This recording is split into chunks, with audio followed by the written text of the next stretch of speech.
heaven? No. It's Iowa.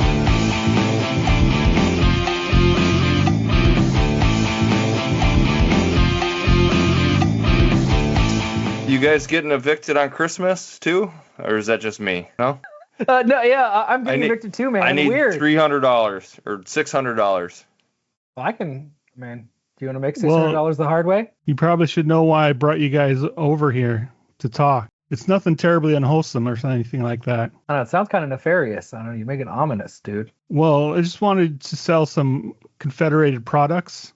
You might have noticed the ham you've been eating. What about that like cologne? The cologne that you like? Yeah, that I really liked. Yeah. Yeah, that's Confederated as well. Oh my gosh. How does it compare price wise? It's half price. Are you serious? I can get Yeah. the same great quality for half the price? That's right. That seems too good to be true. Sounds like a pyramid scheme. It's a multi-level marketing. It's more of a trapezoid.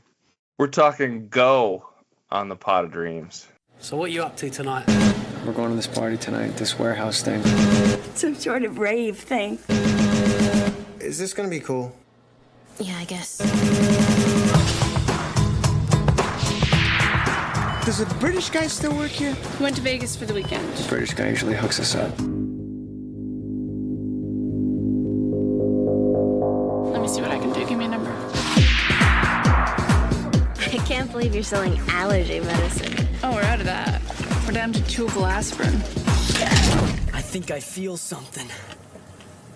It's really smooth, isn't it? What do you want for Christmas, Claire? We just kissed a little, okay? Hello, he's a drug dealer. He's a good guy. Oh, he's the good drug dealer. Listen, I just want to make a deal here. Can we make a deal? Bring you money home? Now watch what I do with his wrist. Heck, down like that, bump. You know, I watch all these cop shows, and they never do it right. Ever. Keep it close. There's an extra $10 in it for you. Get in the car. You stole a car, shot a bouncer, and had sex with 2 women? So now you're an entrepreneur. You shouldn't do this, Rana. Just drive. Well, if you gotta go.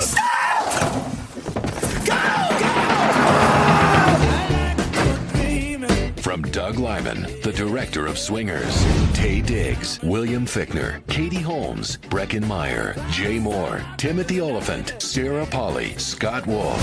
You know what I like best about Christmas? Mistletoe? The surprises.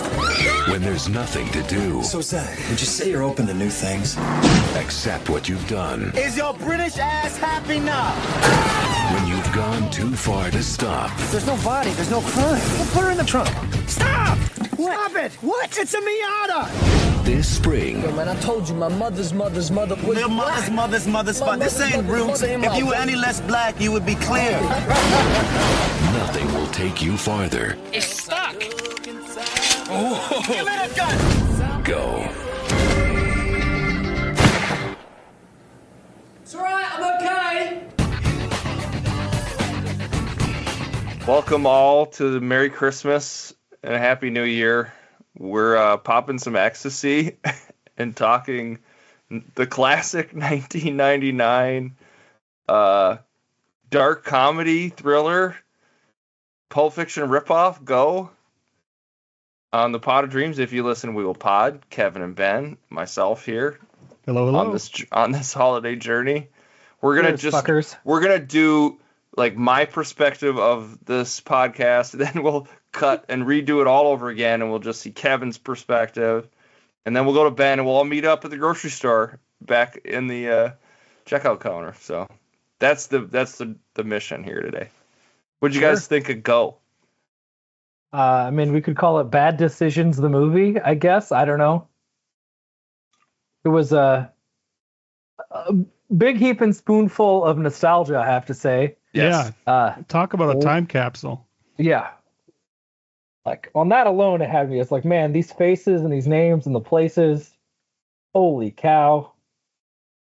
That world's long gone. I mean, it's like when you see something from like the 70s and you're like, oh, wow, that was like a real, if my kids watched this movie, like, was it really like that back then? Like, yeah, it was really like that. We drove weird cars, We didn't have cell phones really, hardly, and we had weird drug meetups, and things just got weird. Yeah, you had to have a meetup spot after a party, Yeah. like in case we get separated, because you didn't have a way of contacting other people. Right. So let's meet at the diner. I mean, I never had nights like that, I got to be honest, or people almost died and got hit by, I didn't try to scam a drug dealer or get roped into a really bad covert sting operation or any of that stuff. But this was wild. I don't know. I mean, I really enjoyed it for a lot of reasons, but one, it felt like sort of the late era, the very end of like the Gen X teen movie. And I was trying to figure out like how to articulate this, and I couldn't, but it felt like this movie feels very Gen X at the very end.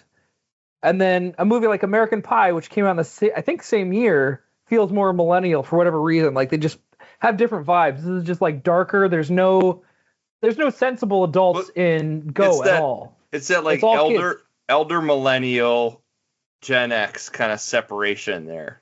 Like, right. I think that's what you're touching on. Yeah. Right, but there's also just not a reasonable adult in this whole movie. Like there's one angry like silent generation mobstery guy that owns the strip club, but others is just a bunch of kids just getting into and ultimately out of crazy situations, right? Like, well, there's also William Fichtner, right?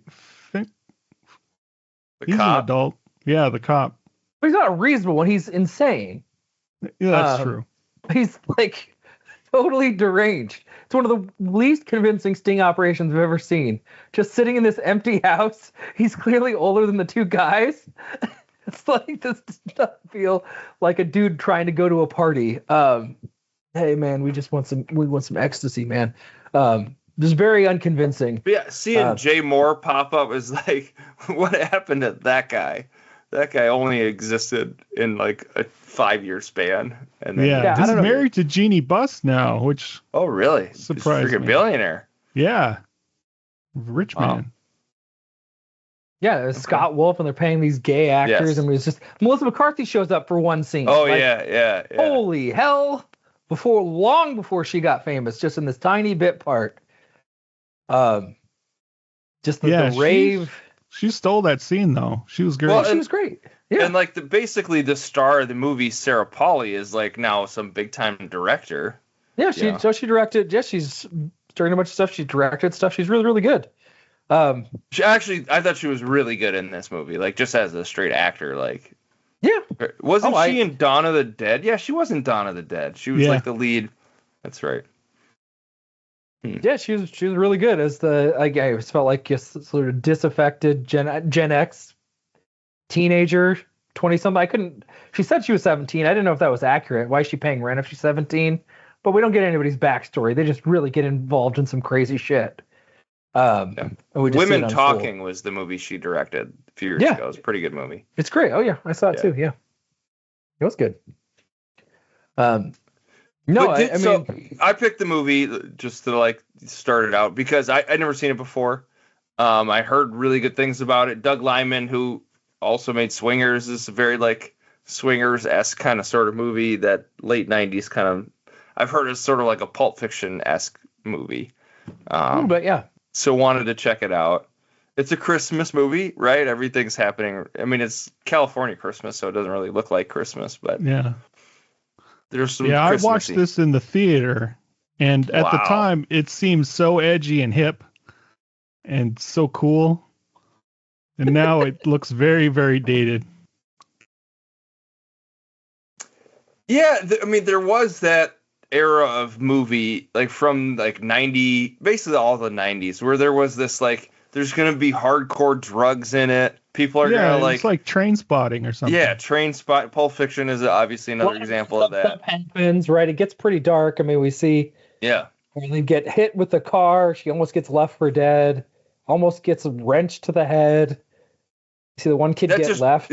Netflix is not making a movie with stuff like that happening in it. It's just not.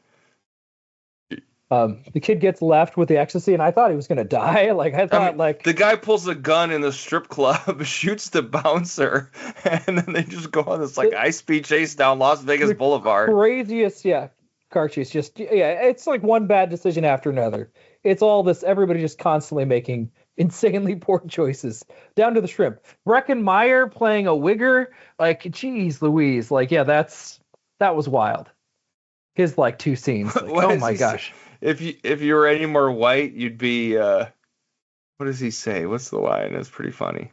That Taye Diggs says to him. Oh, I can't think of it right now. You'd be clear. Or if you were any less black, you'd be clear. That's funny. Yeah, no, it was just wild. The road trip with the boys. Just the wild sting operation.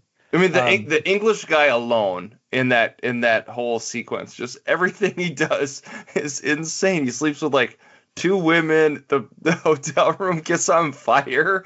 Yeah, just crazy stuff. It is. Oh yeah, he was especially infuriating. If I were Taye Diggs, I would have just let him get his ass beat. By the way, yeah. He needed a good ass beating. Did you guys ever know anybody that seemed to just constantly get into trouble like that? Yeah. Like, oh yeah. You just every time you went out or hung out with them, he was going to do something. He had zero stupid. Impulse control, right? Like he had to take his wallet. I knew a few guys like that. I mean, nothing this extreme, but I'd like your most expensive champagne. Right. And you've got to talk to them. Don't order champagne. So you saw this in the theater, Kevin. Yes, I did. Do you have fond memories of when it came out? Like, during that time, it was probably right before I went to law school. So you're thinking of selling drugs instead of law school? You're like, ooh, maybe I should just do that. Timothy Olyphant looks like he's having fun. Oh man, did he ever? If I had the ability, I just remember this was one of the first movies that I saw that I thought depicted drug use accurately and being high. I really enjoyed that. Yeah, the one buddy that takes 2 of the pills and he's just like totally flipping out. Yeah. And they leave him the just garbage. How he's messing with the scanner, right? Like he's just going beep, beep, beep, just because that's like fun when he's messed up. Or being like, interested in the cat and it's fixating on stuff. The cat conversation. And the Macarena, by the way, I just have to point out the Macarena got a nice throwback. But him talking to the cat with just subtitles, like that's pretty brilliant stuff. It really is. Yeah. The cat even tells him he's going to die. Maybe that's a part of why I thought he was not going to make it. Also, he just gets shoved underneath some trash. Like a little mouse, just right there. It's wild. Sarah Polley getting hit by the car, I was like, whoa. Like, I did not see that coming at all. I was pretty shocked by that. Like if I had been in the theater and I'm like, whoa, no. So I burst out laughing because it was so absurd and it was so tense. So that was probably the most I laughed, even though it was very dark. But just the absurdity and like the look on Timothy Olyphant's face. Yeah, he's got like a gun in one hand, just like, and then he looks over the car like, what? He can't process what had happened. And he's like, you know what? Maybe I better put this gun away and just step out of this situation here. What was he going to do? Was he going to kill her or was he just threatening her? I had that same question. We don't know. Was he actually going to shoot her? Because it seemed like he kind of liked her a little bit. Like he did her that favor he didn't have to do. Yeah. But you also can't let her just take your drugs away. I mean, she basically stole all his drugs and then tried to give him fake drugs back. And then, from his perspective, then he sees her selling the real drugs. Like, I mean, you got to regulate a bit at that point, right? If you're a drug dealer. No? Oh, sure. She almost got him busted by the cops, right? Like, if she had gone to the house and tried to do the deal and not known or gotten warned by Jay Moore, then she would have necessarily ratted him out. I will say, she did kind of save him because the English guy, they were trying to find him, they weren't trying to find her. Oh, that guy was dumb as rocks. The English guy would have led him right to the thing, would have sold him drugs, and then the whole thing would have been busted up. So she did actually do him a favor, and she was going to just give him the money, so he would have been made whole, right? If she was like, here, take all the money. Then she couldn't have paid her rent. So all kinds of worked out because she gets hit by a car, but that ends up doing her a favor. It means if Timothy Olyphant was going to kill her, well, he stopped to do that. Then she got to keep the money and pay the rent and have $20 left over. And then he got to come back with God, the names, the sheer volume of people in this movie. Katie Holmes, like he ends up, because of that, gets to go home with Katie Holmes, and then the other guys are there because of the drug deal. Anyway, it all just kind of coalesces. Jane Krakowski's in this movie, or however you say her last name, from 30 Rock. She has her 2 scenes. Like, this is wild. Wife, Like, every part is by somebody who's going to get much more famous later on. It's just one of those movies where you're like, okay, this is just chock full of big time names. Breckin Meyer I suppose he was in a few things after this, but was Road Trip after this? Yeah, it is. Just after. I think Road Trip is 2000. Saying Road Trip's a movie like this movie had no impact that I can remember in like my high school. I don't remember anybody talking about it or caring about it. I'd never seen it before. American Pie was big. Road Trip was big. Euro Trip was big, but this one didn't catch through. Like, how did nobody in a dorm room have this movie on? Like I'm just confused by that. You know? Well, I just think it's really the very end. Like most of Gen X by that time, this is just a Gen X style movie. Just the way it cuts and the zooms and just the weird editing. It just felt very different. And darker. I don't know. I just think the American Pie movies are like more raunchy, but they're also a little more earnest. They're a little bit less cynical. You have Eugene Levy, in American Pie, like kind of providing some voice of reason. I don't know. But yeah, this movie just didn't land because they aren't. Because Swingers was like a movie I saw a bunch at that time. It was like 96 or something like that. Like that was the mid 90s. But like I just don't think there's too many teen comedies after this that are like Go. It feels like a lot of more like movies that came before it and doesn't, and just kind of died out, especially post 9/11. Just kind of that era's done. I don't know. Was Go in that book I lent you that you never returned, Eric? Oh, I got it here. I still have it. I'm curious, because I don't remember. There might have been a snippet about it or not, because that book's all about 1999 being one of these like big time years, special years in movies. I don't know if Go made the cut or not. That's a movie anyway. It is just wild. I don't know, and I don't know how well this translates to people that weren't around for 1999. But boy, just on nostalgia I'm alone, looking for it. That's fine. It's not that big of a deal. I just didn't know. I didn't remember if Go was in there or not. If so, I wouldn't have really remembered it. But yeah, I don't know. It just didn't land at all. And I don't even know if this movie made any money. I mean, was it big with your cohort? I mean, you said it seemed edgy to you when you saw it in the theater. Yeah, I mean, it was marketed towards people my age, I think, at the time. I remember being really excited to go see it, and it was well reviewed. I guess it was rated R, so it would have been harder for teenagers to see it. Yeah. Or something like American Pie wasn't. American Pie would have been PG-13. Yeah, that's probably why I don't. I mean, 99, I was a sophomore in high school, so I wouldn't have been old enough to just go to a rated R movie. Yeah. Yeah, that's probably what killed it.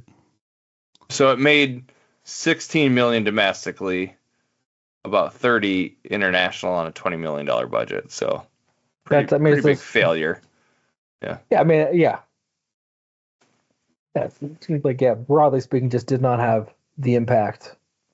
But in the end, it's like, did anybody learn any lessons? I don't think so. Like, no, they for sure did not. They wanted to know what they were going to do over New Year's. Do the same dumb shit. They're like, wow, that's some pretty crazy shit, huh? Like, Sarah Polley comes back into the grocery store just beat to hell because she's been hit by a car, and Katie Holmes is there, and she's already forgotten that the other kid was still at the rave place and had taken the brain scrambling amount of ecstasy. I don't know. Yeah, well, Simon got shot in the arm, so that was about it. Yeah, at least I think he got shot in the arm. Yeah, the guy wouldn't do it, and then we just hear the gunshot, right? Yeah. And he says, I'm all right. So we don't even really know if he got shot in the arm or somewhere else the gun was shot without. Anyway. Yeah, we don't know.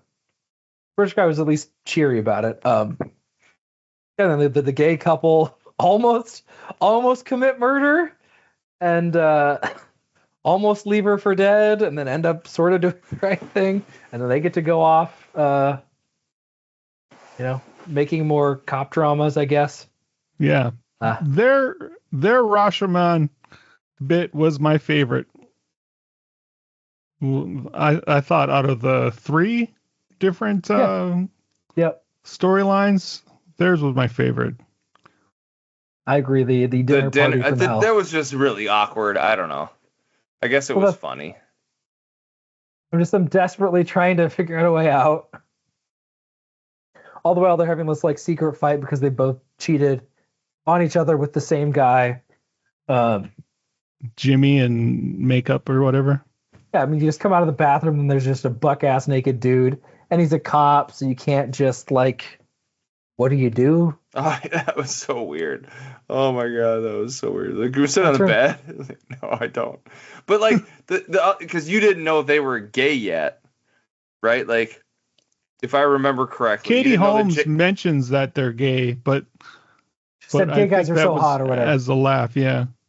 I think it's implied pretty early on that they're gay. I guess I didn't realize until they actually start when they leave the place and it's revealed that they're like a couple. I guess I didn't make that connection. But yeah, I didn't make that connection the first time either. And the cheating, like in the grocery store, they're like having a little cattiness towards each other, like anyway. Yeah, it was a little weird, like all these 2 dudes are. Oh yeah, did she cheat on you? Did you cheat? And then you can see that this is like a couple's energy. I think it was intentionally meant to be like sort of unclear. Yeah. And then just the copying, like you have a great body. Just what would you? Because it makes that stuff more uncomfortable if you don't think that guy's gay. I guess I don't know. Maybe that's just my sort of bias. I think it's uncomfortable even if you are gay. Just being in a cop's house that has to sign something so you get out of your charges or whatever, and you have to tolerate his insanity. And this guy's clearly leveraging that to like force you to interact with him socially. And I guess they signed up to be part of the multi-level marketing scheme. So I did not know where that was headed. I didn't know if it was going to be like they wanted a weird like sex thing, if they were swingers, or figure out what it was. And it turns out they just wanted him to like join their line of their multi-level marketing scheme. And then they finally get to leave after that. I don't know. It was uncomfortable, but that was the just sheer funniest. Just felt really bad for those guys just stuck there. Just the looks they give each other. Like the guy's forced to smell the cologne. It's like it's Ralph Lauren or whatever it is. I don't remember what the name of it was. CK1. CK1, there we go. Okay. And later on he's like, that cologne you really liked, when he just didn't give a shit at all. And then his partner's like, oh, really? You smell this cologne? It was really, really fun tension. And then you seeing the gay man try to be seduced by Jane. It was just wild. I don't know. It was probably the funniest, I think. I felt the worst for not Rhonda. What's her? Rana? Yeah. Rana, there we go. Sarah Paul. I felt the worst for her. Yeah. And the British guy I was like, I don't know. I kind of wanted him to die. I think that was the one I liked the most, was the first kind of, because I actually didn't know that we were going to then redo it again. So I'm like, oh, okay, this is it's a one night kind of only movie where we see this kind of crazy stuff go down. And man, she just got hit by a car. I was like, what's going to happen now? Is the movie over? And then it starts back over. I'm like, oh, that's what this movie is. Because I didn't know that until just like a House of Dynamite, baby. Yeah. Only this time each of the stories it is very similar to that in structure. I hadn't thought about that. I didn't make that connection. Each of the stories is interesting enough that it's fine. Like I don't think any of them. They're all telling and conveying new information and new stories. It's not literally just a slightly different few gaps and different perspective. It's way more interesting than a House of Dynamite. So I dug it. Yeah, I was confused at first too, because we see the same scene, and I thought she was just coming back in the next day, And then at first we're like, wait, did I accidentally restart it on Pluto TV? Pluto does that. Pluto does that sometimes. I had the exact same thought. I was like, oh, did I hit something? That's hilarious. Yeah. And then all of a sudden the British guy's in the trunk. They're like, what the hell is going on? Like, oh, he'd passed out, and they just threw him in the trunk on a lark. And even like the Which is fourth also guy, like an insane. So he leaves, he meets his buddies and they party, and then someone drives to Vegas and this one guy just passes out, so they throw him in the trunk.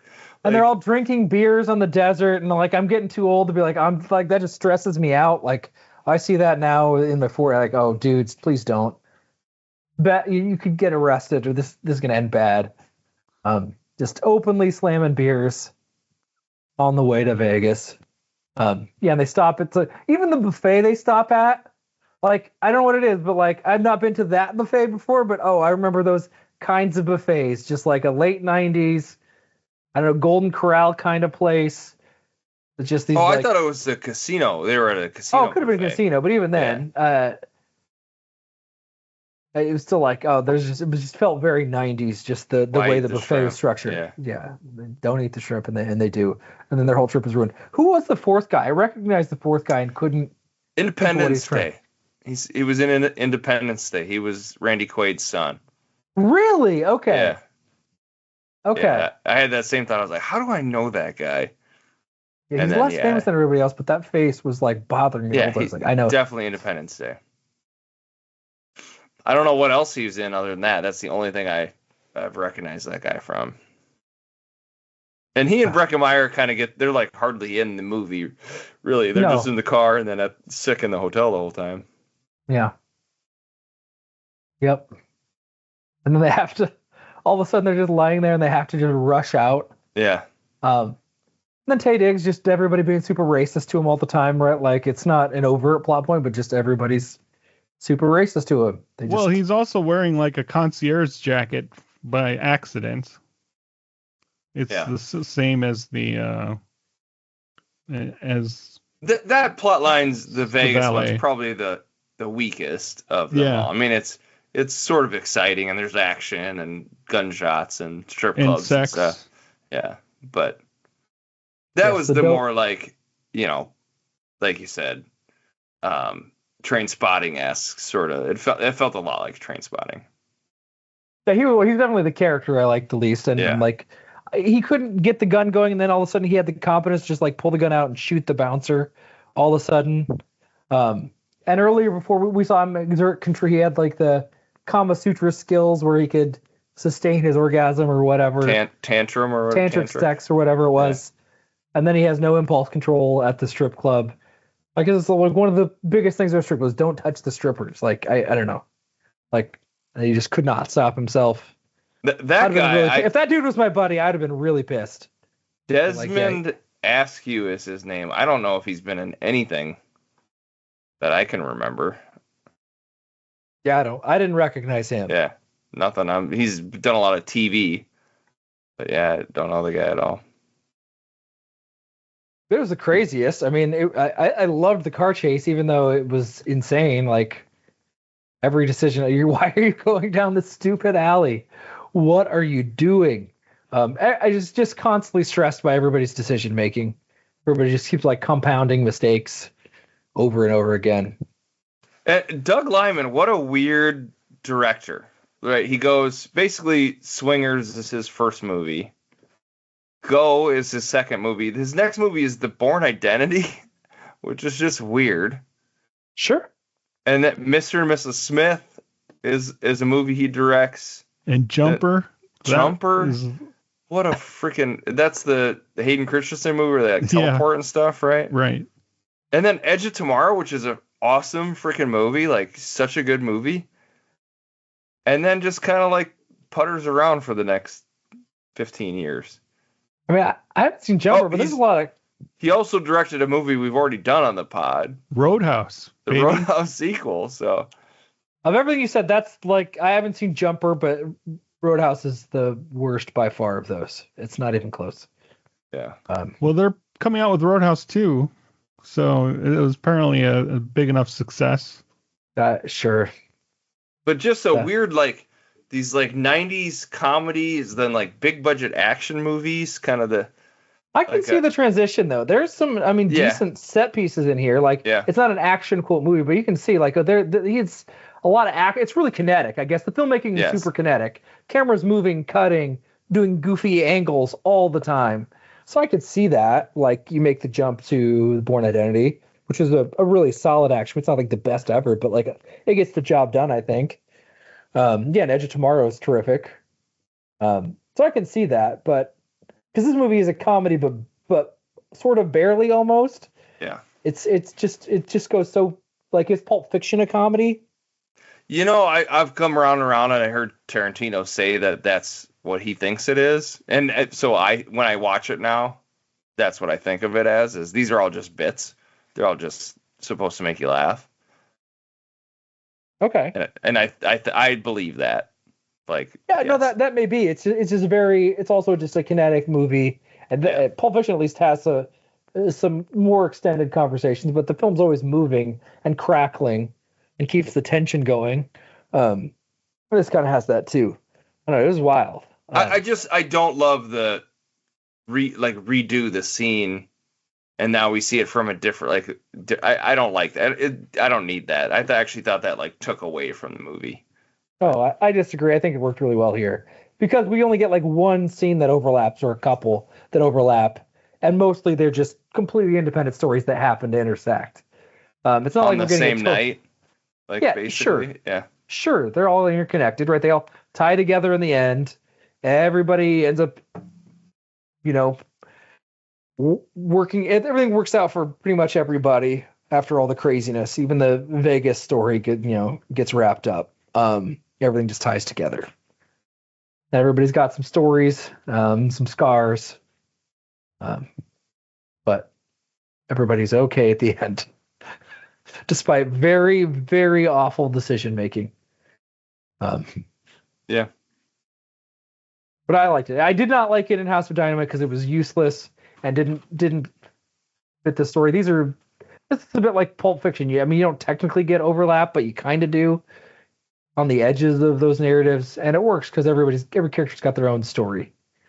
It is funny though. Like, I'm looking at the Wikipedia page, and it has the soundtrack, which there weren't a ton of like songs that I knew, but it's No Doubt, Natalie Imbruglia, Fatboy Slim, Eagle Eye Cherry, like that. It's just that like 90s. Steal My Sunshine is another one that I recognize. If you steal my sunshine, I'm not. It's Len. I don't know who that is, but yeah, I do know that song. Oh yeah, that's the only song I know too. That song was after they get the convertible or whatever and they drive away. Like that was. Just, but a lot of like techno, techno was real big in that time.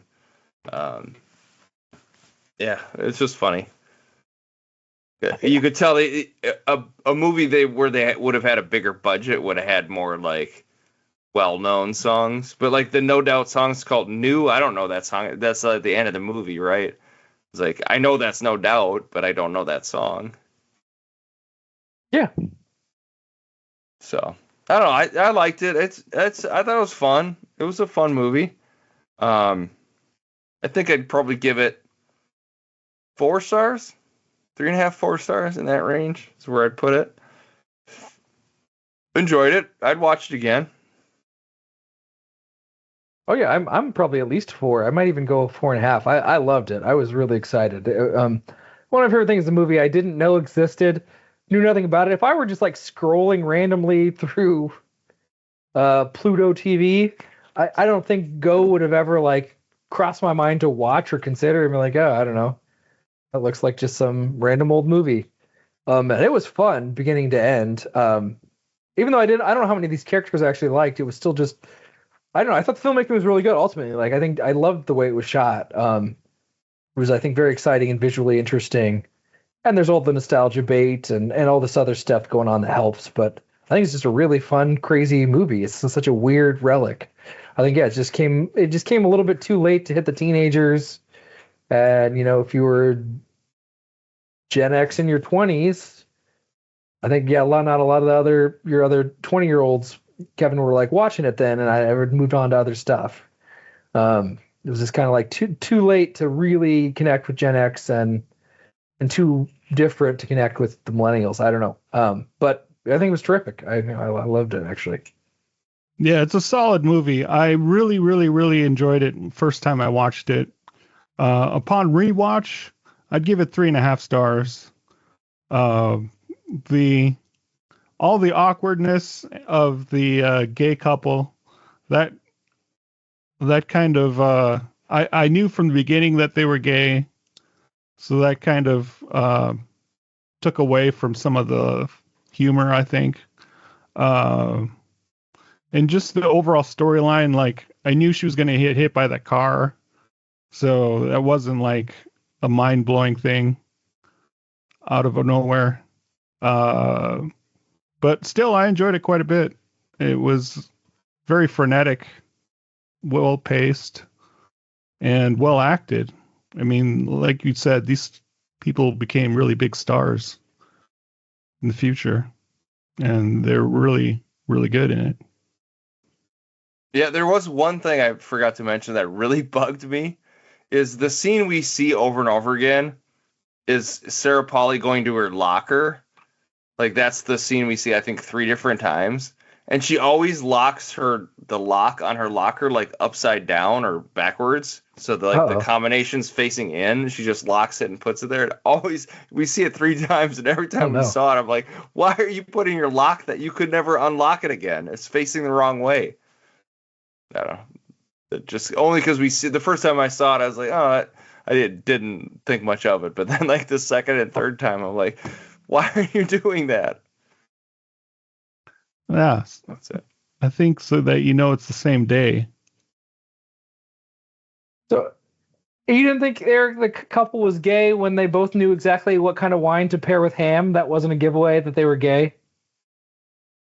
And they didn't know they were having ham, right? Didn't they just? Well, they had here's a bottle of white, one of red. Yeah, they bought one. Which one goes with ham? And both the men, both Scott Wolf and Jay Moore, go white at the same time because they're gay and they know what wine goes with ham versus anyway. I think there was definitely some like homo questioning, like, but I don't think it was like supposed to be obvious that they were a couple. And they were, at least I didn't pick up on that. I thought it was like, oh, there's like Hollywood types. They're, whatever. I don't know. Why did they buy all the orange juice? Concentrate orange juice, by the way. Why was that what they? Well, okay, so that used to be a thing. You would, if you took ecstasy, you'd have to drink a lot of whatever. Oh. And orange juice. Yeah. Is like the beverage of choice for taking ecstasy. Okay, I did not realize that, but they I guess they decided not to put it in the freezer at the place. We left it in the car apparently. Yeah, yeah. She's like, that was. I mean, I love how incompetent the stakeout was. I mean, like it's clearly like the cop had found like a house that was up for rent or whatever, and asked to use it for a weekend, and there's like no furniture in there. It's just this empty house, and they need it for 20 people, and there's 3 dudes, one who's a bunch older. Like, so awkward and ridiculous. We just get the. That's like weird drug deals. I don't know. I was definitely involved. Not with. I didn't ever buy or sell ecstasy, but I was definitely in some weird. For pot, you get some weird drug deal situations. You're meeting some weird person at a hotel or something. Just weird shit. Oh, just one thing. But you ever been to a house that's empty? No, but I've been to a really weird guy's house for sure. Sure, but this would have made more sense if they were like really weird guys. Walking in there, I would have been like, "What the fuck's happening right now?" Like, yes, I would have just turned around and left. But, like, it's one thing to be like the house smells and is dark and they've got incense or weird shit on the wall, or the guy is like aloof. Yeah, but then that would be covered. He's like, hey, I got to go run a place, and you jump in his car, and now you're driving to some weird place, and I mean that stuff happened all the time. Sure, but that would make sense. Were you used as collateral? I was never used as collateral. No. Nobody'd want to come back for him. Oh, that hurts. That's mean. Way to ruin. I'd come back for you. Way to ruin our episode. I would come back with a bottle full of ibuprofen or whatever it was, and risk getting shot. I thought Katie Holmes. This was like she's not normally like a person that I like as an actor. I guess really? I don't know. Yeah, I never watched Dawson's Creek, so I never had that connection with her. I don't really know her from a whole lot. I know Batman Begins. She's kind of I can see why they replaced her. Yeah, I don't know. But she's good in this. She's got like an innocent sort of sweetness that I liked. She has a weird, quirky, almost millennial energy in this. Actually, I felt she was a little off-putting to me, but that's okay. Yeah. Who'd have thunk it? I like Christmas because you think that was probably my least favorite moment was when she meets the drug dealer at the breakfast place and does her little spiel about Christmas presents. Okay. I mean, 24 hours ago, who'd have thunk it, Eric? The Pulp Fiction, I think, bleeding into it. It's like, let's go to a diner and we'll have this really weird conversation. We'll talk about Family Circus. Yeah. We'll just throw a bit about Family Circus in there. And we'll have these two unlikely characters hook up. Yeah. And then, guess what? The guys from Vegas are there. Ooh. Okay. Yeah, go. Check it out. It's worth watching. If it escaped your memory like it did, or escaped you just completely like it did me, check it out. Yeah, there's beautiful people in it. Scott Wolf is amazingly good looking. Does he have a great body, do you think? Yeah, you could grate cheese on those abs. Okay. Melissa McCarthy, super hot. She's kind of funny in this, though. Sarah Polley was super hot.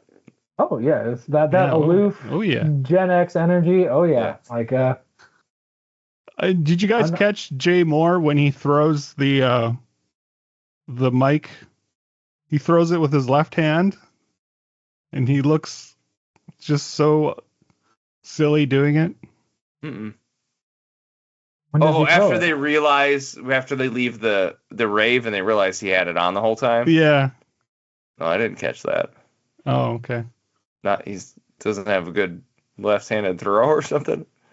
Yeah, well, he threw it with his right hand. It looked too manly, so then he threw it with his left to look more feminine, is what you're saying. Okay. Yeah. He's too coordinated. Interesting. Because wasn't Jay Moore about to do Arliss? Aren't we in the Arliss zone around when I don't even know when that show started, but yeah, let's see. He was done with his SNL time. Oh yeah, that was brief, but yes. Yeah, that was in the mid 90s. After Jerry Maguire. Oh right. Okay, Jerry. God, that was 3 years before this. Okay.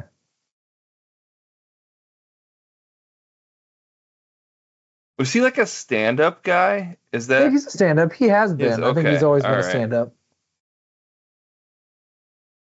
Yeah. He did some.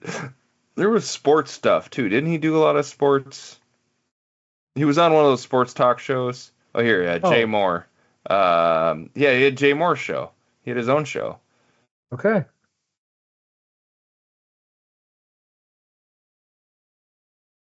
Oh, all right. Well, that's Jay Moore. What are we talking? What are we watching next week? On our final episode of the 2025. Yep. Let's take it back to 1986. Platoon.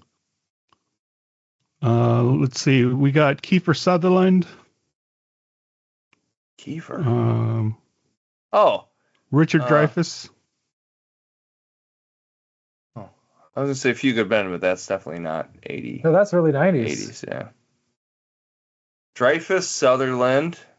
So young Sutherland. I don't know. I don't even know what those two were in together. What's the Doctor movie with Dreyfuss? This was based on a novel called The Body. About Jesse Ventura? Greatest governor in the history of Minnesota. Yeah. I don't know. I don't know this movie. Would it help that Stephen King wrote the movie or wrote the book, The Body? No, Stand By Me. Yep, that's right. Travis, he's the narrator, right? Yes, that's right. Yeah. He does the voiceover and he gets Rob to be Reiner, at the very end. Right? Yeah. Yeah, this one goes to Rob Reiner, recently deceased. Very sad story. Troubling story. Not if you ask the president of the United States. Oh my God. That was one of the more heinous things that he's ever tweeted out. He got actually smoked from the right on that for quite a bit. It was bad enough that they were like, come on, dude. This is unhinged. But this movie is a like canon for me. Like this. Oh yeah, I mean, I've seen this movie a bunch too. I've never seen it, so. Whoa. Are you joking? No. Yeah. To me, this is like it's like Jaws, Ghostbusters, Stand By Me. Yeah, it's all. This was one of those movies that was on TNT a bunch too. So there's ones I always like catch it in the middle of it usually, and then just always have to watch the end of it. Yeah, I might have caught a little bit of it one time, but I've never seen the whole thing. So it's definitely a blind spot that I've been meaning to fix, but now with the passing of Rob Reiner, I thought it was a good time to revisit. Yeah. Yeah, Stephen King. It's crazy when the clown shows up in this movie. Sorry. Oh, yes. Hello, Eric. Hello. Is that Pennywise? Yeah, are you doing Pennywise here? A little Pennywise action? Okay. Mm-hmm. All right, yeah. Bummer, but Rob Reiner, we'll talk one out for him. That'd be great. All right, guys. Thanks for chatting. Heck yeah. Until next time. Goodbye.